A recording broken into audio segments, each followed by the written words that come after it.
So this is Chuck Liddell. It's now a little after 2 on April 25th, 2023.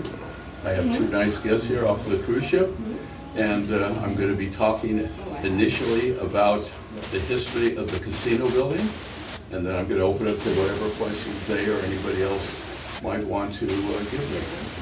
So,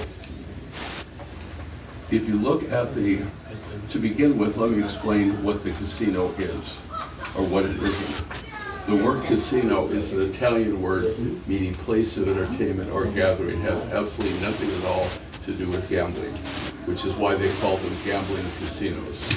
So what you have is the first theater in the world built for the invention of talking motion pictures in 1928. Then up above you have the world's largest circular suspended ballroom, 25,000 square feet. At one time we had over 10,000 couples dancing up there at one time.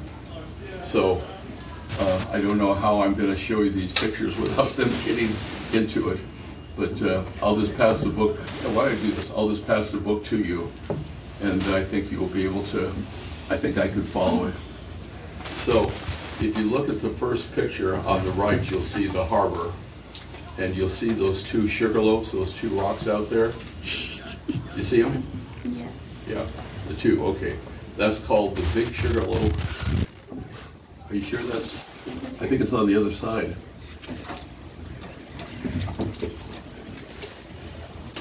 No, that's here. Okay, that's where you're going to see them.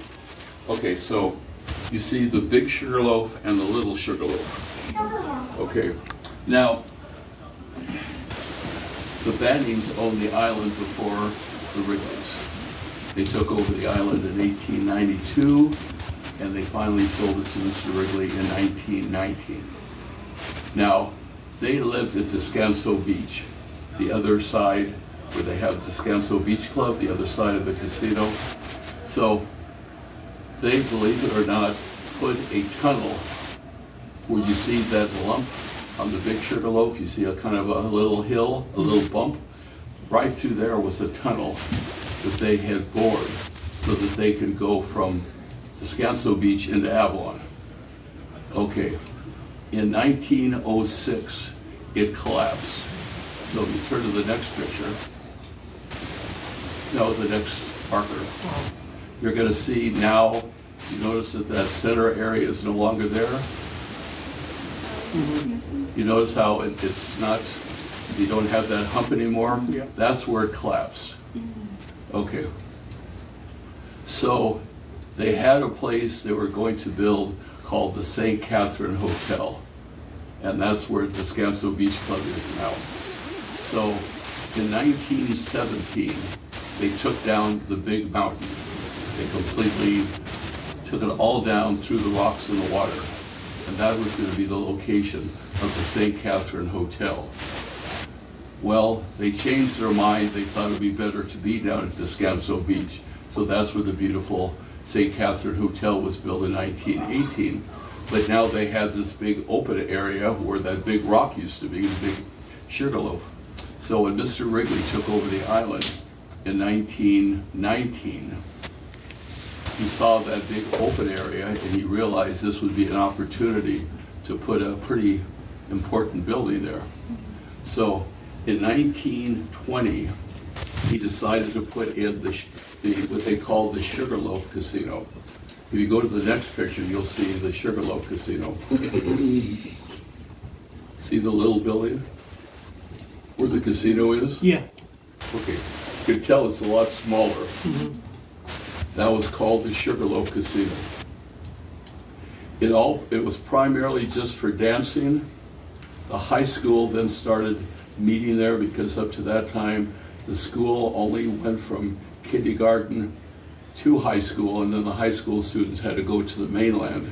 So now they let them have that, and they also had roller skating there. Okay, so that was fine until something happened.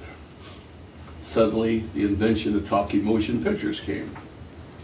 And I really feel that Mr. Wrigley went into a bit of a panic because he was trying to figure out, what do I do after my 10 years, the first decade of progress, what do I build in Avalon that's going to let the people know that the Wrigleys have been in charge now for 10 years? So they took over in 1919. 1929 is when they had the grand opening. But suddenly, I think he got the idea, now I know what we're going to build, because now talking motion pictures are in. So I want to build a building that has the first theater built for talking motion pictures and a ballroom upstairs. Now his son, Philip Knight Wrigley, lived in both Wisconsin primarily and Chicago on the Great Lakes. From what I understand, there was a building similar to that where they had a theater or some kind of a meeting facility on the bottom, and then they had a ballroom on top. So that's kind of where they got the idea. So now Mr. Wrigley had his first decade of progress and also setting the future of talking motion pictures by having his theater that. So that's how the got built. The reason I think that it was a last minute idea on his part is because it only took 14 months to build that gigantic building.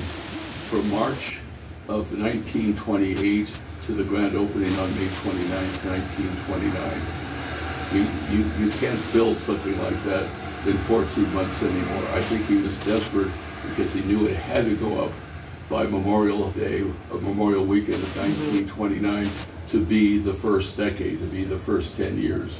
So I think he went into a panic attack and they were literally working on it 24/7 to make sure that it got built in time. So Weber and Spalding were the two people from the mainland that did the architect work on it. And then they needed to get an artist to do all the beautiful, the murals on the outside and also on the inside. So they contacted John Gabriel Beckman. Now, John Gabriel Beckman had just done Grauman's Chinese Theater in Hollywood. So this is something he would like to do, so he tried to get the job. Well, people say that he knew the Wrigleys. The Wrigleys did not know him from Adam. They just liked his artwork of what he did at Grauman, so they gave him the job to do. So first the building had to go up first. Then they were only given 2 weeks to do all the murals on the inside and all the murals on the outside. Okay, the murals on the outside are probably 25 feet tall. And you've been in the casino, right? No, we haven't been inside. If you're going to be here, you're on a cruise ship. Next time you come over, definitely do the tour. You can see pictures of it in there. If you want to go ahead, you'll be able to see beautiful pictures of the casino.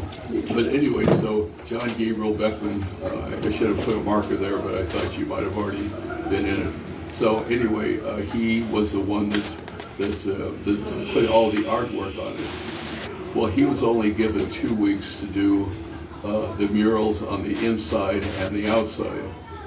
So instead of doing them in tile, which is what he originally planned to do, you might want to look up in the index or in the back under Catalina Casino.